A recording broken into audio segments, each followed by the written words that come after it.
મિત્રો, તમે આ વાનગીનું નામ જાણો છો અને આને રીંગણના પલીતા કહેવાય છે, પરંતુ એ બિલકુલ બરાબર નામ સૂટ થતું નથી.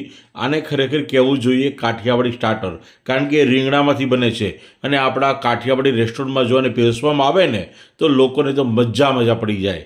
તો આપણે આજે કાઠિયાવાડી સ્ટાર્ટર બનાવી લઈએ અને આપણો સ્ટાર્ટરનો વિડીયો જોયા પછી કદાચ રેસ્ટોરન્ટવાળાને ઈચ્છા થાય અને એ કાઠિયાવાડી રેસ્ટોરન્ટમાં સ્ટાર્ટર તરીકે મૂકે તો ખરેખર લોકો ખુશ થઈ જશે.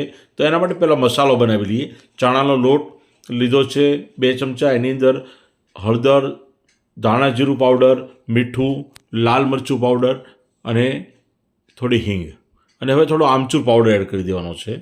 અને આ રીતે બધી જ વસ્તુઓ આપણે એડ કરીને એક સરસ મજાનો મસાલો બનાવી લઈએ, કોરો મસાલો, કે જેને આપણે રીંગણામાં કોટિંગ કરવાનો છે. અને મેં તો રીંગણા પણ આવા લેવાના છે, થોડા મોટા હોય અને સિલિન્ડર શેપના હોય, કે જેથી એની સ્લાઇસ બરાબર બની શકે, વધારે બની શકે. તો ગોળ રીંગણામાં બિલકુલ નહીં ચાલે. આપણે આ રીતે સ્લાઇસ કટ કરી લીધી છે અને સ્લાઇસમાં ચપ્પુ વડે કાપા પાડીને પછી આપણે બનાવેલો આ મસાલો બંને સાઈડ કોટિંગ કરી દેવાનો છે. મિત્રો, એકદમ સહેલું છે. અને પછી એને ઢાંકીને 10-15 મિનિટ માટે મૂકી દઈશું. અને ત્યારબાદ આપણે લોખંડના અથવા તો સ્ટીલના તવામાં થોડું તેલ એડ કરીને આપણે આને બંને બાજુ શેકી લેવાના છે. આ રીંગણાની સ્લાઇસને બરાબર શેકી લેવાની છે. ગેસની ફ્લેમ થોડી ધીમી રાખવાની છે, જેથી વળી ન જાય. અને આ રીતે આપણા રીંગણાના સ્લાઇસ તૈયાર થઈ ગઈ છે, પણ જેને આપણે કહીશું કાઠિયાવાડી સ્ટાર્ટર.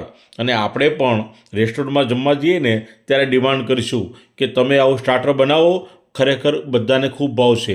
અને ઉપર આપણે ઘીમાં સાંતળેલું લસણ અને કોથમીર એડ કરીશું, થોડો ઉપર ચાટ મસાલો પણ એડ કરી દઈશું અને વાહ, મજા આવી જાય. વાહ ભાઈ વાહ, ખૂબ જ ટેસ્ટી શાક બન્યું છે.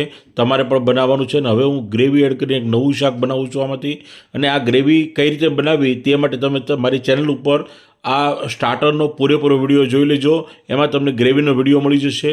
તો આ રીતે ગ્રેવી બનાવીને તમે રોટલી, ભાખરી અને પરોઠા સાથે સર્વ કરી શકો છો. હવે મિત્રો, સબસ્ક્રાઈબ અને લાઇક કરી દેજો. મળતા રહેશું નવા વિડીયો સાથે. જય હિન્દ, જય ગ્રેવી ગુજરાત.